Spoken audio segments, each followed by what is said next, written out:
Good afternoon. It is a beautiful, warm, sunny day here in Southern California, and I thought, why not just go ahead and try and start some flower seeds. So that is exactly what I'm going to do. I went ahead and pre-filled my seed trays, and I wrote out my labels.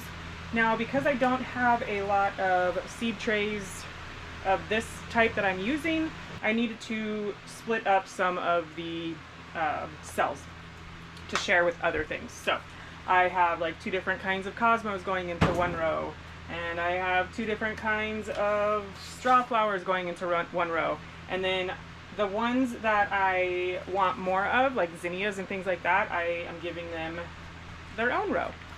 So what I'm going to do is I'm just going to go ahead and get in here and start planting. So the first thing that I'm going to be starting with is some Rudbeckia, and this basically says, an artful assortment of unusual colors with fluffy 2 to 3 inch semi-double and fully double blooms. Tidy plant reaches just 20 to 22 inches tall, making them suitable for garden design and fresh cut flower use. So I think they are quite lovely, actually. So hopefully I can get some of these to grow. Last year I don't think I was very successful, and these are tiny seeds. Ugh. So I am just going to try and get them in here. You can't even see if they're coming out or not, so those are really tiny.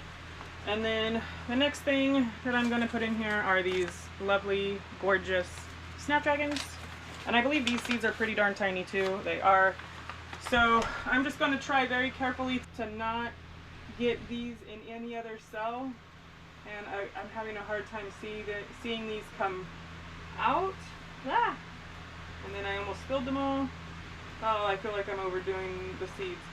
Okay, but this one says long-lasting, sturdy, 110 days, mist lightly, requires light to germinate. So that's one of those ones that requires light to germinate. So maybe I will not put any vermiculite. I think I am just going to put vermiculite over top of these when I'm done, but maybe not that row. I have to remind me, not the snapdragons. Next I have some cone flowers. This is, I believe, basically just echinacea. Yep. And so this is what's going in next. But I am just putting 2 seeds in each cell, and I hope that I get a nice, lovely, successful flowers. Next I'm going in with the Zinnia Queen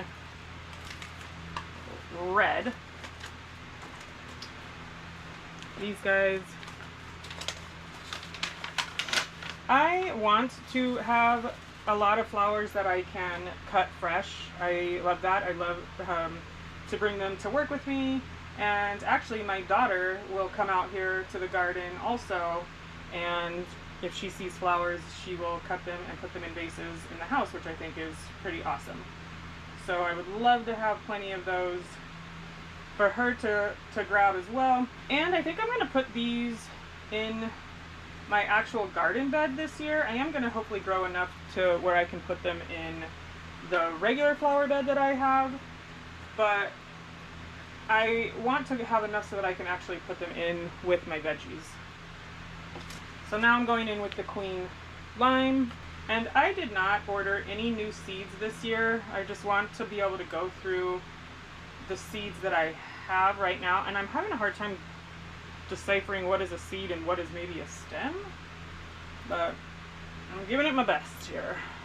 So yeah, I would like to be able to go through all of my seeds that I have so that I can buy a lot next year. This is just another variety of zinnia. This is a Oklahoma pink variety, and I'm doing the same here as I'm just putting 2 seeds in each cell, and then I will figure out what to do with them once they start sprouting. Okay, that tray is done. Now I'm going in with some calendula. And I actually have a calendula out there that took it upon itself to grow, and it's doing really well. So do you like to grow flowers in your garden, or do you just grow vegetables, or do you just grow flowers? And what part of the country are you in? Is it freezing ass cold where you are? Because I hear a lot of the country is getting these crazy snowstorms, and here we are in San Diego and it's like 80. So okay, so now I'm going in with some gomphrena. I tried to grow these last year. They did not grow. It says to pre-soak the seeds for 24 to 48 hours. Why would anybody want to do that? I'm just going to put the seeds in here. If they don't germinate, that's okay. I have plenty of time. And I will then pre-soak the seeds for 24 to 48 hours.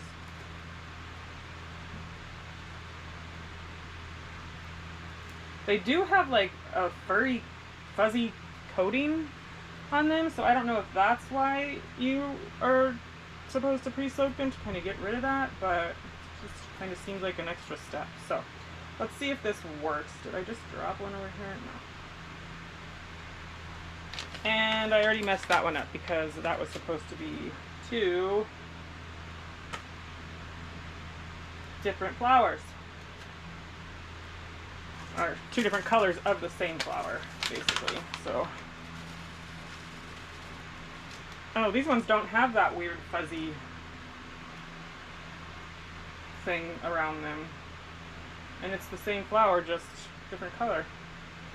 Alright, I'm gonna get the rest of these planted, and then I need to do some other things in the garden, like get my heat mats set up, because it is still getting pretty cold at night, so I'd like to have the heat mats set up. I need to cover this with some vermiculite, and then get these underneath the protective screen that I have.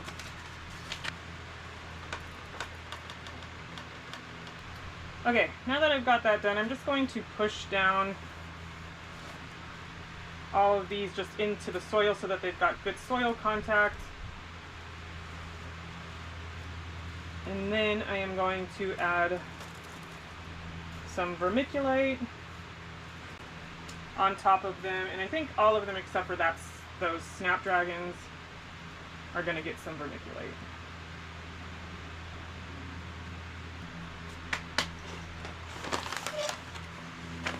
And I'm just using this because I have it.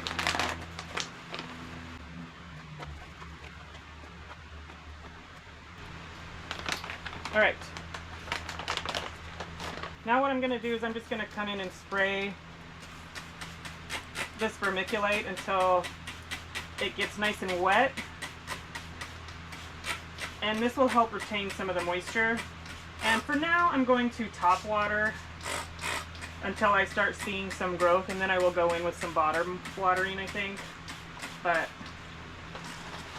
a spray bottle is nice to have in your garden for when you are just trying to start out with some seedlings. Kind of a pain, but it is what it is. Now what I'm going to do is I am going to get this other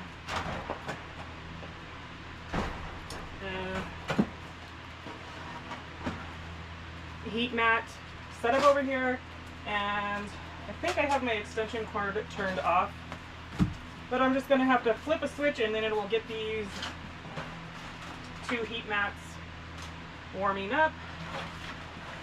I'm going to get the seeds in here, and even though these are not necessarily humidity domes, they are the bottom watering trays, I am going to put them on top of these just to help with that humidity.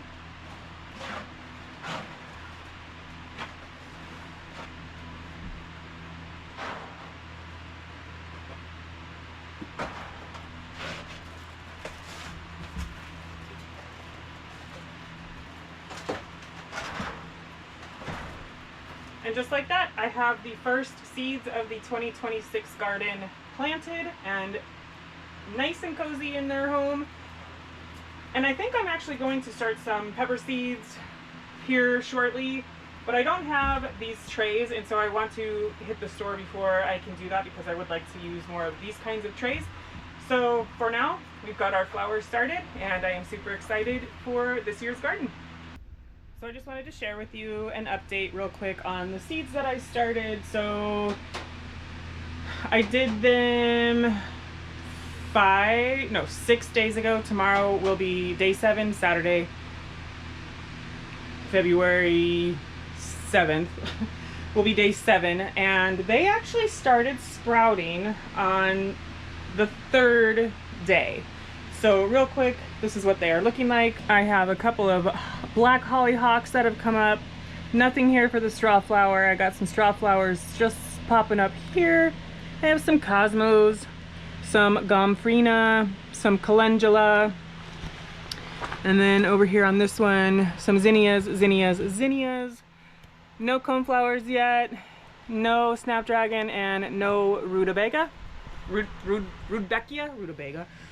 And what I've been doing for watering is I just come in and I take my spray bottle and I just spray every single day the top of my seed trays.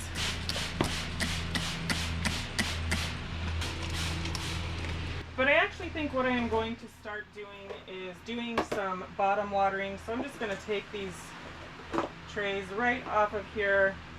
Probably should have added the water in there. Ah!